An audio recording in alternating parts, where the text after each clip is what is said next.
Well, good morning, guys. Getting a little ahead of this since we officially start at 10, but no time like the present. Hey, Tony, how's it going? Thanks for joining, Andrea. Oh, wow, look at everybody else coming in. This is wonderful to see. Well, some people are something about COVID-19. Everyone is on time or a little ahead of time. Is that if you're 5 minutes late to the meeting, meaning 5 minutes early, then you're late. But I guess we all want to know a little bit about Rosé. Welcome. It's about to turn 10 o'clock my time and 9 Pacific, high noon on the East Coast. Hey, Jim. And it is 10 o'clock. Wonderful. My name's William Davis. I'm the Director of Education for Wilson Daniels, and you see me in a wonderful summer hat. I'm wearing my seersucker. The sun's shining today, and although I'm indoors, I am using my imagination and thinking of Rosé and being out in the patio. Whether or not that is listening to Stevie Wonder and a family reunion, or I don't know, Def Leppard or Journey and John Prine, whatever floats your boat. We're going to go over some of the rosés that are in the Wilson Daniels portfolio, and just try to figure out ways to drink and enjoy these wines, in ways to get over COVID-19.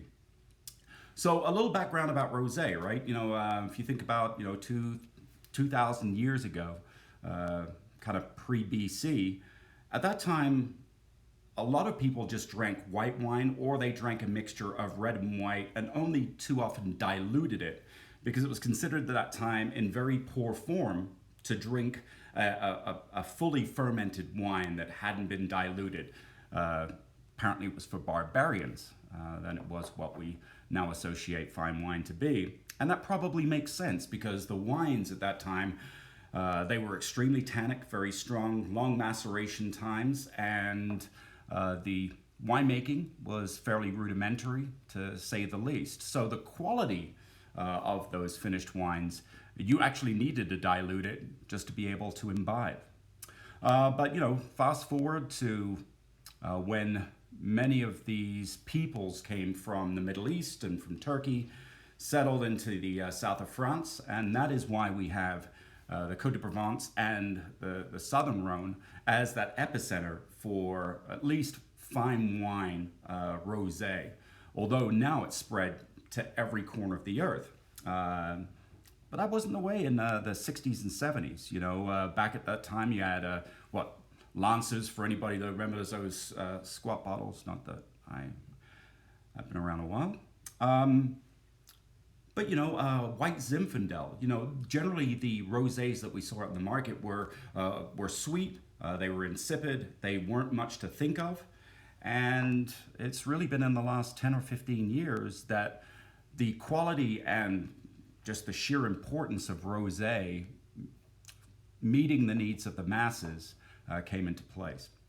So now that you've got a brief history of rosé production, managed to do that in 2 minutes, let's delve right in. So I have 5 sparkling wines, and we're going to do five still rosés, and different production methods on each of them. So we're going to start with the first 2 that are, by all accounts, these are Charmat method. So they are designed and meant to be extremely fruit driven, really easy to understand. And the first one comes from our friends, and they're both Italian. They both come from our friends at Bissol. So the Geo, which I now have in my glass. And we'll be going next to the Buglioni, the Brut Rosé, the Vigliaccio. So let's talk a little bit about the Bissol family. So the Bissol family, they first started making wine, or at least the first writings of them making wine were back in 1542 in the commune of Valdiviadne. So we are north of both Venice and Verona, right as you get into the foothills of the Dolomites as they run into the Alps. Now, Prosecco, and usually what we think of Prosecco, you know, the super easy drinking, you know, not terribly complicated, inexpensive quaff, right? You know, driven by the fruit that you will find from the Glera grape primarily. But for their rosés, and this is really starting to move, they're made with a blend of Merlot and Pinot Nero or Pinot Noir. So 50-50 in this particular blend, but made in exactly the same way as the as Prosecco. So what you do is you start with a rosé wine, you put it into a tank, you keep it fresh, and then you do your second fermentations. Now the neat thing about Bisol is that they're one of the few in Prosecco that does work with some barrel maturation for some of their base wines. So it just adds complexity, but it's not necessarily taking away from the fruit intensity and, you know, what the finished wine and style needs to be. So digging your nose in it, you know, it really gets those Merlot as well as those Pinot Noir notes. And it looks like my boss was calling me. Just want to make sure everybody can hear me. Good, excellent, wonderful. So we were saying about Merlot and Pinot Nero. So with Merlot and Pinot Nero, there you are, Shannon. I'll wave at you. How's that instead of the phone call? So with Merlot and Pinot Nero, I love, you know, the fact you get some, you know, some high-toned, you know, both cranberry, raspberry, and, you know, you get that from the Pinot Noir, but you also get some wonderful red plum that comes in both the nose and on the palate. And this is just really easy to drink. It's simple. It's accessible. It's got, you know, some nice fruit without necessarily the residual sugar that you might expect or anticipate from Prosecco wines from the region. Dosage here is 11 to 13 grams, so it's right on that Brut kind of mark between Brut and before you get into extra dry. So it provides a little bit of weight and viscosity. It allows it just to go down the gullet even easier. So, got a chance to talk about the Bisols, and there you go, Alex. Wonderful, you guys can hear me. That makes me so very happy. So why don't we run into the next wine, and I'm actually gonna bring that up. So we've got Buglioni here. So this is the Il Vigliaccio. So I'm gonna open this while I'm talking about the family and the property. So they started their estate, if you would. They purchased the estate in the Valpolicella Classico region, just north of Verona, the city of Verona.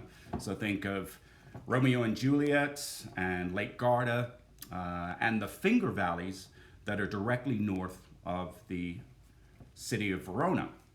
So their property is on the western side, closer to Lake Garda than it is to Negrar, which is the furthest east Finger Valley in the Classico zone. But this is super cool. So initially they sold their fruit to Valpolicella producers, and then in 2000 they decided to make their own wine. So they hired a gentleman straight out of enology school. He graduated at the top of his class at the San Michele all'Adige enology school, which, you know, and I'll talk about a little bit later when we delve into the Nerello Mascalese from Puerto Montone. Anyway, amazing school. Think of it as one of the greatest. But in 2004, they were approached by the local consortium if they wouldn't mind planting a portion of their vineyard to the grape variety Molinara. Now, Molinara, you're probably familiar with the fact that Rondinella, Molinara, Corvino, Corvignone, Croatina being the major grape varieties.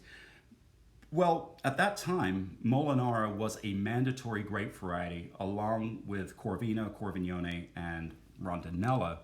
So they had to be in all Amarone wines, at least some percentage of the blend. So they said, sure, we'll go ahead and plant 40 acres. Why not? You know, because whatever you don't use for your project, we can always sell off to other producers that are making Amarone, or we can use it for our own use. So 4 years pass. In 2008, the consortium announced that Molinara was no longer to be used as a mandatory grape variety in the Amarone and the Valpolicella production.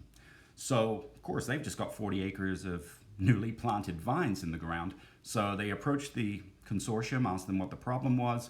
The consortium said, well, it's not our problem, that is your problem.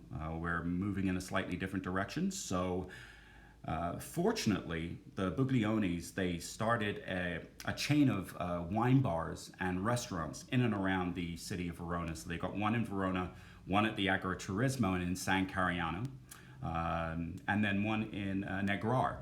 And so they made this sparkling wine, Charmat method, vintage dated, and another Brut style from 100% Molinara.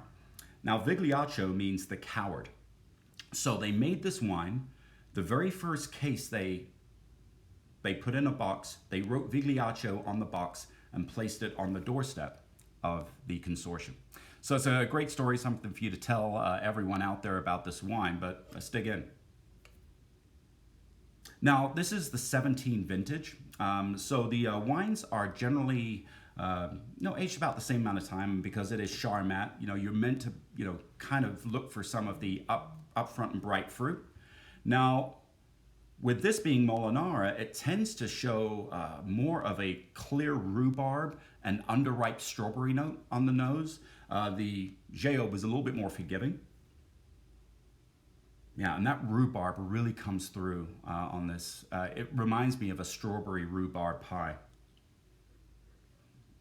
Something that would be great for spring, summer. Now it finishes beautifully. I mean, there's great acidity on this. There's a slight desiccation of fruit. I always say that, desiccation, this overripeness and slightly dried fruit on the palate. And it really helps offset some of the tart, slightly, even though, rhubarb, I don't call it full-on vegetal, but it offsets some of those vegetal notes, those starchy notes that you might find because of the rhubarb. It's a really pretty wine. Breakfast of Champions, right? May as well finish that. By the way, if there is anyone that lives in my neighborhood, DM me afterwards. I am no lush by any means, but I may need to share some of these. I'll put them out on the doorstep. Anyway, social distancing, right? So let's move from what we call Charmat method, easy drinking sparkling wines, into the 3 traditional method sparkling wines.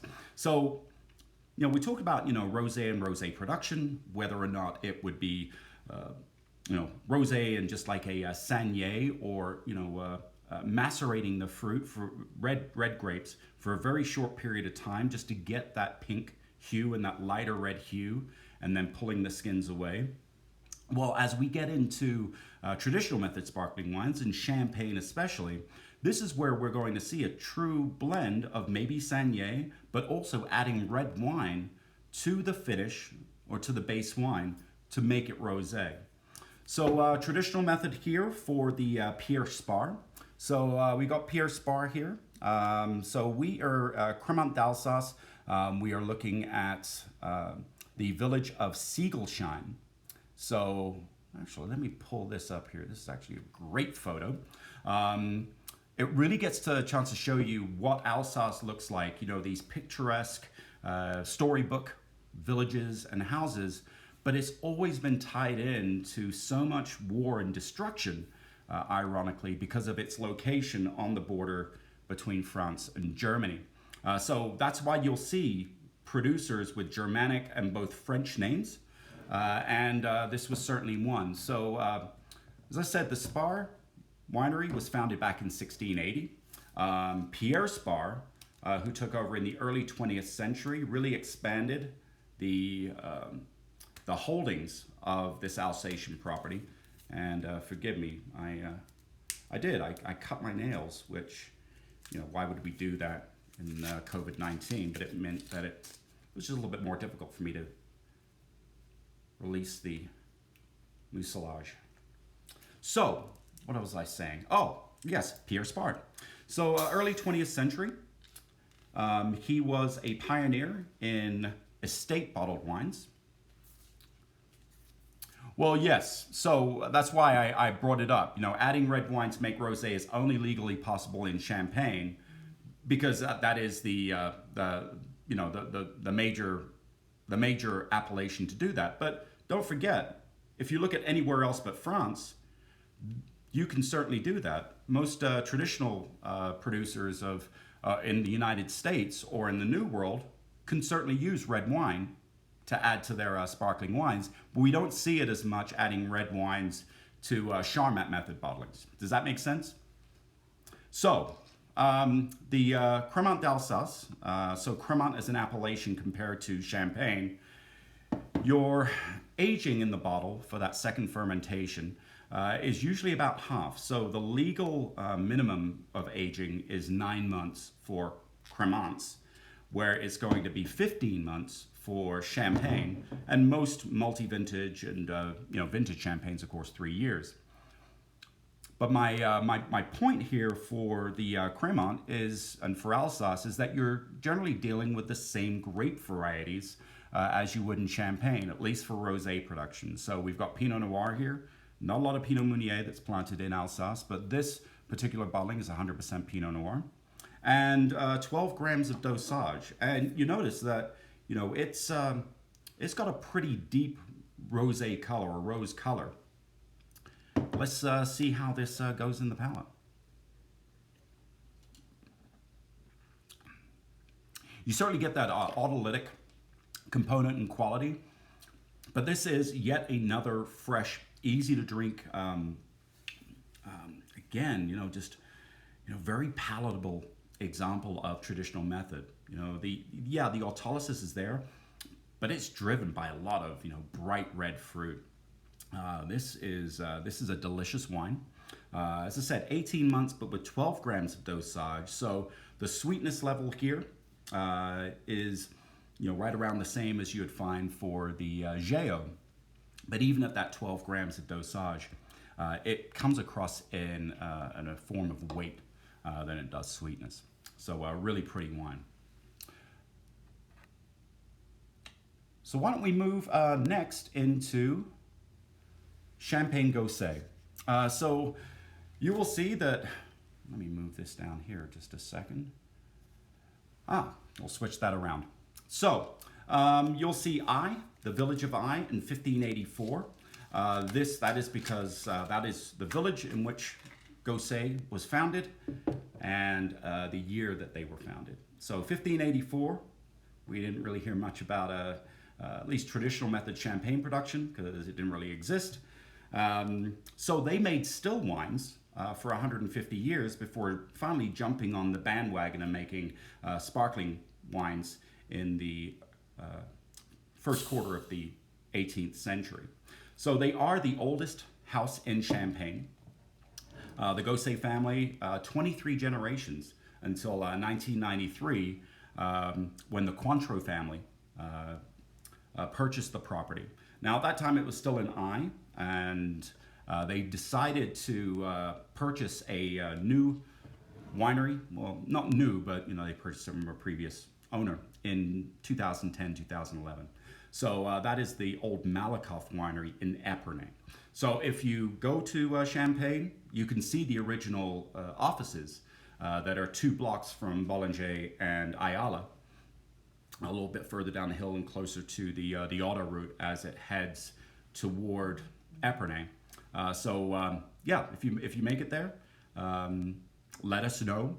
We'd be happy to set up a tour and tasting for you. Now, the other thing with this Gosé, this is so there you go, the Grand Rosé. So right around 58 Chardonnay, rest being Pinot Noir, and of that 8% is red wine, finished red wine. The other thing between the Gosé and any of the other wines that we're going to try today is that the Gosé wines are unique in that they do not go through malolactic conversion. So you won't get, some of those softer, more lactic acid notes, those creamy notes. Here, this is about focus, it's about tension, and about longevity, but also about preserving the high tone fresh fruit components that you get from these vineyards in both the Premier Cru and Grand Cru villages of Champagne. Yeah, and you really get it on this wine. I mean, there's, like, when you smell acidity, where you smell that tart, um, you know, almost high toned, the minerality really comes through.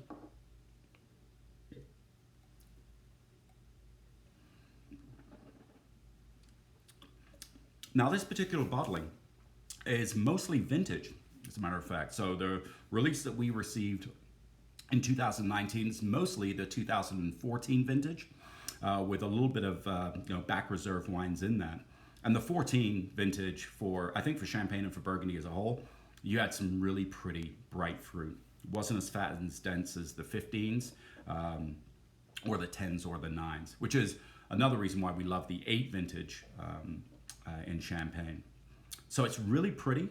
It's now just started to really develop some of those tertiary notes.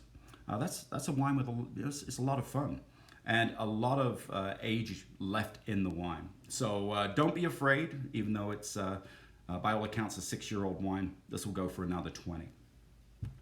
And last but not least, in our what I call our sparkling wine set, is a property that is near and dear to our heart here in the United States. And I'm going to show this man, that is Hugh Davis, with a bigger smile on his face than I. He is the director. Oh, so Carly, so no, the balance of Gosé being red wine. So there are 42% of the blend is Pinot Noir. Of that, so think 8% of that 42% is red wine. The rest will be rosé. Okay, or where you make a white Pinot Noir. So that's where your blend is. So 58 is Chardonnay, 42 is Pinot Noir. Does that make sense? So that's why sometimes a producer might choose to finish with red wine. So a fully fermented, traditionally fermented red wine to add color, as well as maybe tannin, structure, any of those things. So let's crack this one open. So you can see Hugh Davies on the inset, and the winery Schramsberg, which was founded in 1862 in Napa Valley, but up north, closer to Calistoga, so in between St. Helena and Calistoga. So a lot of history with the German family that founded the winery. At that time, any sparkling wines that they were making were more in the way of sect. So a lot of Riesling, Hock wines, because you kind of make what you're familiar with, and the Germans were familiar with these great varieties from the homeland. Now, in 1965, Hugh's parents, Jack and Jamie, revived Schramsberg with the sole intent and purpose of making traditional method sparkling wines. So they were the first to make a Blanc de Blanc from Chardonnay in the United States. They were also the first to make a Blanc de Noir from Pinot Noir Chardonnay. And what we have here is the Rosé. So everything that Schramsberg makes is vintage dated. So we are tasting the 2016 Brut Rosé with the 2017 is just about to be released. So on this particular bottling, 64% Pinot Noir, 36% Chardonnay. We're usually looking between 2 and 3 years on the lees for their Brut Rosé. Now, the vineyard sources are what makes Schramsberg so unique. A few of you might have been on the IG Live I did with Hugh last week. And, think about vineyards like San Giacomo or Hyde, Tognetti, Farrington as options to make your traditional method sparkling wines. Few other, if any other producer has the right to be able to do that, meaning having that access. And it's because of the relationships that the Davies family have had with many of these families that planted Pinot Noir and Chardonnay in those early days when it wasn't well known, it wasn't a viable grape variety or blend of grape varieties to use in the North Coast. So really, again, very pretty, very fruit driven. But it does start to develop more of those what I call riper fruits, as opposed to the underripe red fruits that I found in the Gosé. That can also have something to do with there being some mallowed wines in the Basin Reserve wines for Schramsberg.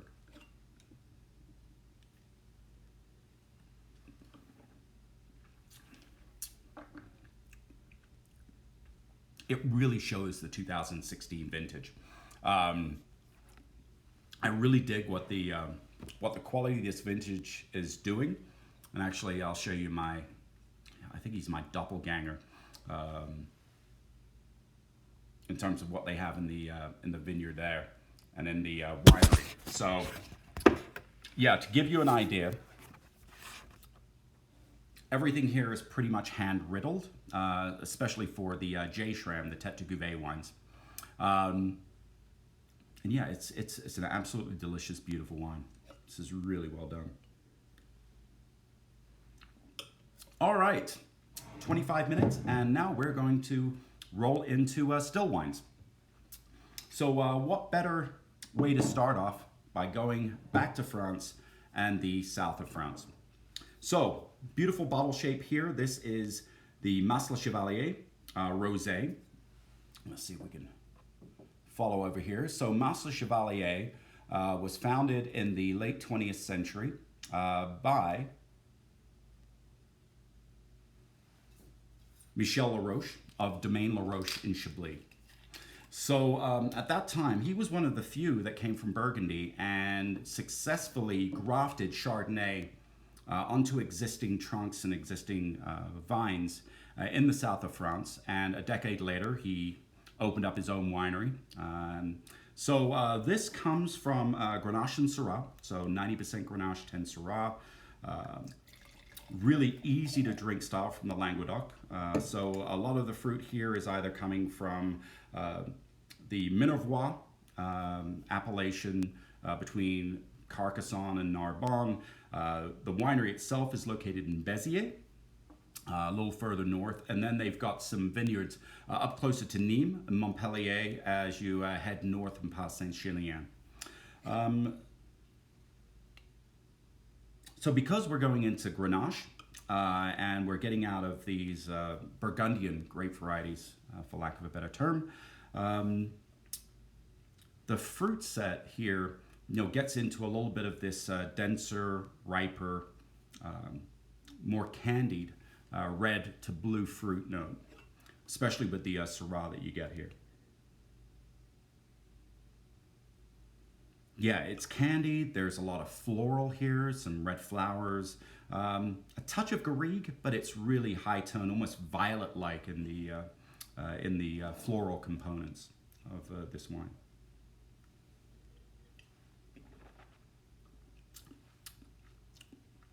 And these are going to show the 2019s, the current, the new release that just arrived on our shores. 2019, great vintage in the Rhone, throughout the south of France. And I think that you're going to find a lot of similarities in the 2019 vintage that you found in the 16 vintage, where you had, excellent fruit quality, you had fairly even ripening, but you also had nice acidity to balance the everything out. That's a really delicious wine for 10 or 11 bucks. That fits the bill. So next wine, we are going to head a little bit north.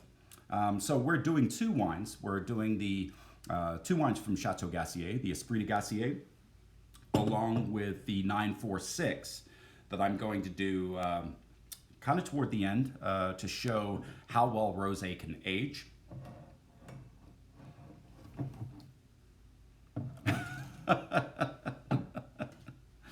Okay, Bozeman. How much time, really? How much time do we have? You know, to explain. Sorry, my things went. You want me to explain Kieselguhr? Okay. Um,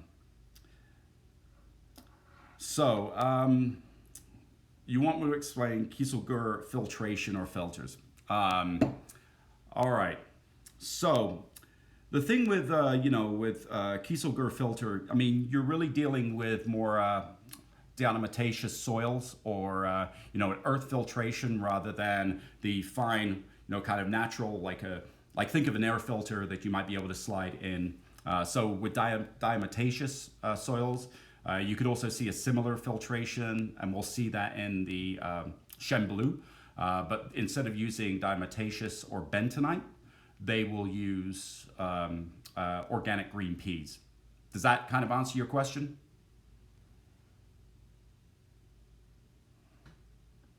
No, not a lot. Sorry, I'm familiar with what term. So the other question was comparing Esprit de Gassier with Le Patrimoine and 946 Rosé. So the Esprit de Gassier is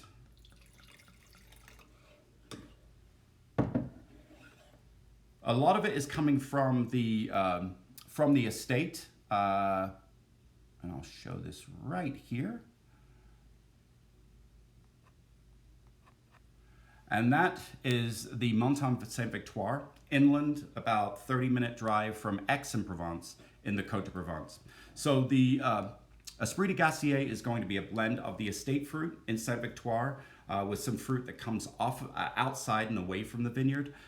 Generally, they're easier drinking and less intense style.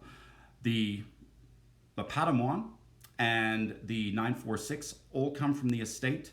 And are labeled as Saint Victoire subzone wines of the Côte de Provence. So, two things: one, they will be aged longer by law; they have to be released at a later date.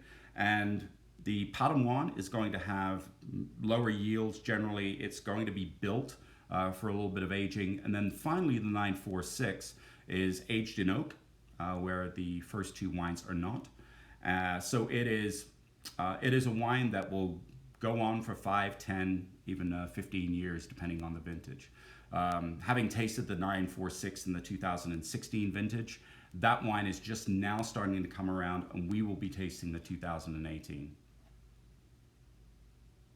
So, 19 vintage here on the Esprit de Gassier. You've got Grenache, Syrah, Cinsault, Roll as well, white grape variety in the blend.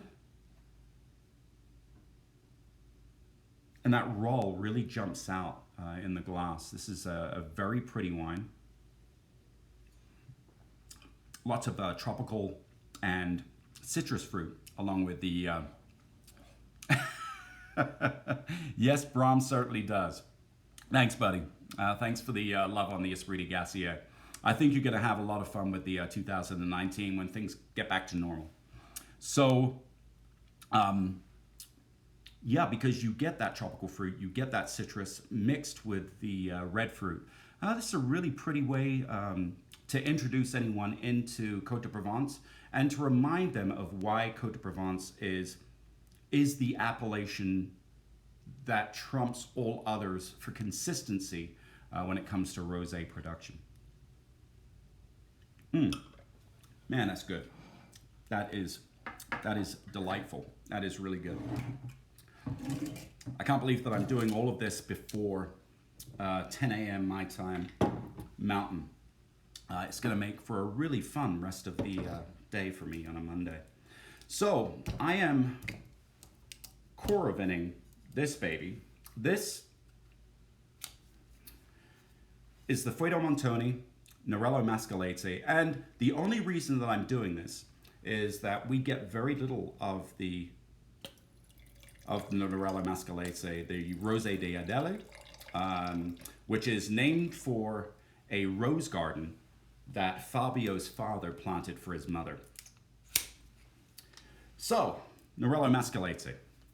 So the Rosé di Lele, this is located in the Camerata region of Agrigento in Sicily. So we're in the middle of the island at fairly high elevation. So we're about 2,000, 2,500 feet in elevation. These windswept, they've actually got wind towers and windmills up in this area to create energy. And the Cereci family purchased this a little over 120, 130 years ago, but the estate has been there since 1469. So a lot of history here. Now, Nerello Mascalese, or the Nerello grapes, we generally tend to associate those with Etna, or further south. Further east on the island. And that's because it goes to reason that they believe that this came from Calabria and then crossed, the small strait there, found its way into the Etna region, and then finally came over to the middle of the island. Well, and I'd love to get everybody's idea and perspective, because there's been some talk, and this is where Buglioni comes into play, because Jose Villamos, kind of like the Italian Carol Meredith, right, in terms of DNA mapping and genome mapping for grape varieties. He worked as a professor at the San Michele Aldige Enology School, where Diego from Buglioni graduated.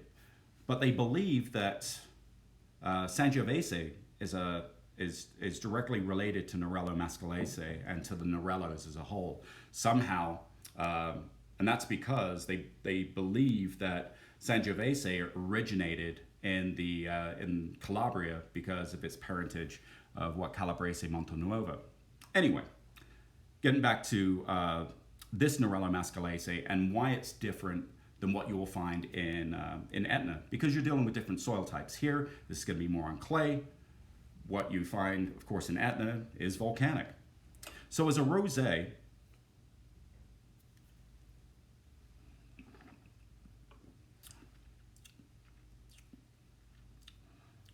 even though the red fruit seems to be underripe on the nose, it doesn't really give a whole lot on the nose.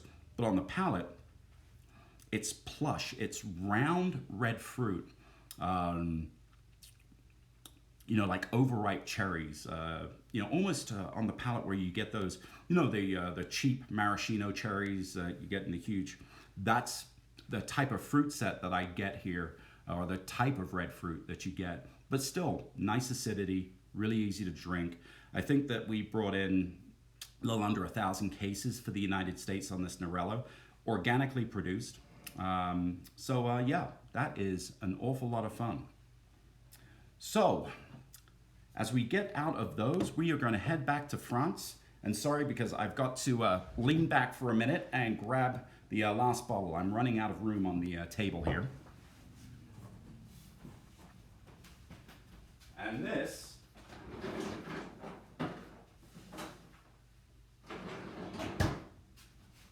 is where we come back to France, and I am back. Here we go. Hello again, guys.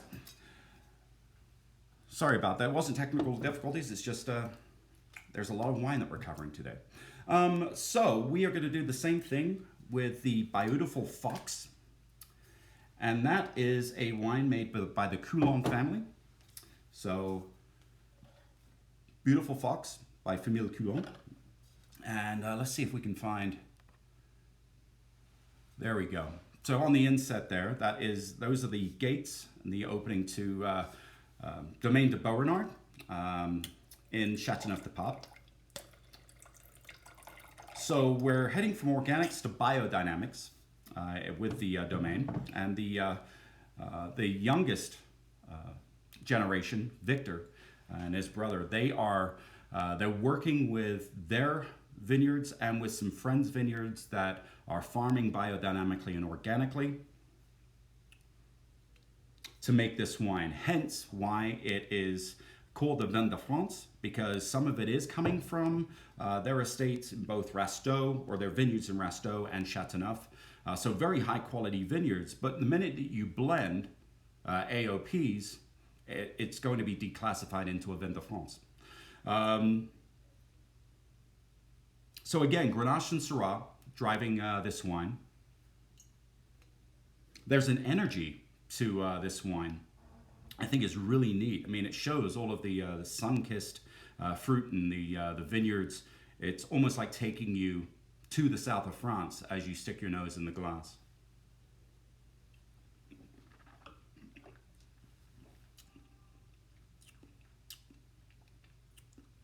Now that is a wonderful alternative to Tabel or Lirac, which are directly on the other side of the Rhone River from Châteauneuf.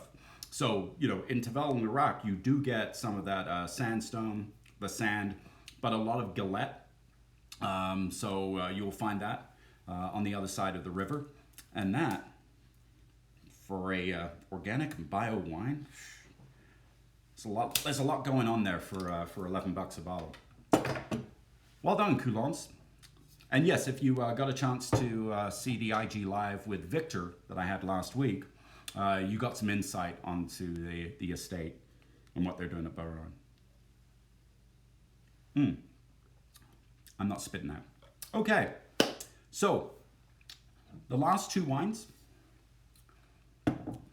Yep, $11, give or take. I mean, I say that as an idea of what it might be. You know, some markets may be DIing the wines, some may be, you know, in the middle of the country where, so there will be a little bit of a difference in price, but yeah, that's kind of where you're looking at. So the last two wines, where we're focusing on aging, and this is, I think, you know, it goes to the quality of what's been happening with rosé production around the world, but gently reminding us how the great appellations, at least the most historic ones, do very well. Now, Gassier, the 946, as I mentioned before, in terms of you know, what we got going on with that wine, it is Côte de Provence, it's Saint Victoire, it's got the history and the pedigree, right? Well, this property, the Chêne Bleu, has an awful lot of history for the property, but not necessarily for winemaking. So Chêne Bleu is located at 2,300 feet in elevation in the Dentel of Montmorel. So we are located above Gigondas in the Dentels as you're looking east from the Côte-du-Rhône village area just north of Châteauneuf and Orange toward Mont Ventoux. So this is a rosé that is aged in a little bit of oak for 3 to 6 months, depending on the vintage. It is part of the biosphere for Mont Ventoux, so they do farm organically with some biodynamic treatments and philosophies. And this is the property that finds their wines with organic green pea. Wow. They did a beautiful job with the 19 at this elevation and this height, because there is no shortage of fruit, but there's so much non-fruit that's going on here. Hints of anise, there's the sage, thyme, all of the wonderful Garrigue notes that you'd expect.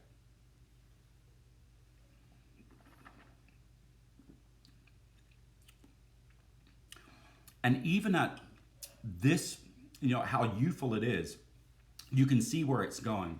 I always say that there are some rosés, and you've certainly tasted a number of them out there in the world, that they need time to come around. You know, gone are the days where we just put all of rosé into, you drink it between April and September, and then, you know, figure out a way to dump it. You know, you got to get rid of this wine because it's not going to age. To me, rosé is not the same as Beaujolais Nouveau.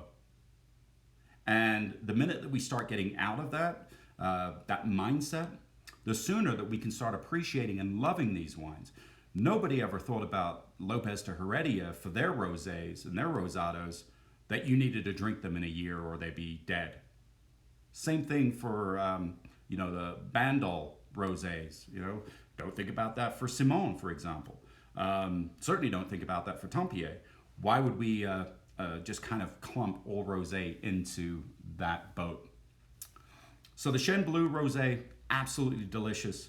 This is going to be even better in October and November. So unfortunately, if you don't get it, we don't bring a lot of this either into the United States, so there might not be any around for you in October and November. But if you do, take a picture of the turkey or ham that you have for Thanksgiving and show me how well it pairs with your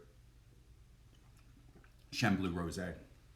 So finally, the 946, which refers to the elevation of Mont Saint-Victoire at the crest at 3,000 feet. Actually 3,300 feet. So, I should mention, so in the Chêne Bleu rosé, you have Grenache, Syrah, Rolle, Cinsault, and Mourvedre. So 5 different grape varieties here. Similar blend. You've got almost 10% of Rolle in the 946. Now, why use white grape varieties along with your reds in a rosé? Well, it's no different than using white wines with, say, Syrah for Côte Rôtie or Hermitage. That co-fermentation, it provides what? It provides aromatic complexity, and it can also provide some some structure, to the wines. It can provide a little bit more body and glycerol to 100% red wine. Wow. So a lot of intensity, really big, round. This is a 2018 vintage, which surprises me because the 2018, of course, is not as voluptuous as the 16s or the 19s. But when you deal with a tête de cuvée for rosé, yes, your bro is Victor Coulon. Nice job, Justin.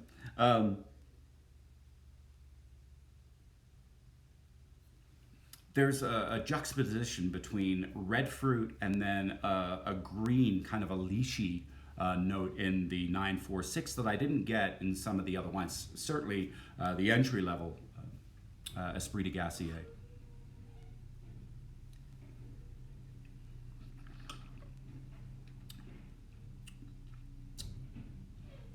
This is a wine that has the weight and the body of red wines.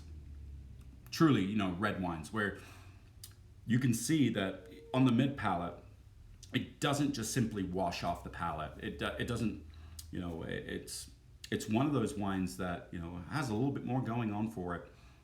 And I'd love to see where this wine is in 2022. But it drinks really well right now. Not so much in the Garrigue notes. I get plantain, funnily enough, like this plantain banana, kind of a starchy mid palate and weight, along with the red and white fruits and the red and white flowers. So there is oak treatment here. Generally you're looking at about 6 months in oak on the 946, and that depends on vintage. And there's been some variation based on the vintage. And I know that they've been experimenting with some Austrian oak, much in the same way that the Coulon family has been experimenting with the Schlockinger Cooper. Yeah, that's tasty. So, 48 minutes, and we managed to make it through the world of rosé in the Wilson Daniels portfolio. So, questions, queries, thoughts? Do reach out. We are here to help. I always say that we should be drinking more and more often together, even with social distancing. So, show us what you're drinking. Stay safe out there. You know what to do, and we're here for you. All right. Whether or not you're listening to, again, Def Leppard or D Nice, drink some rosé and stay safe out there. Love you. Cheers.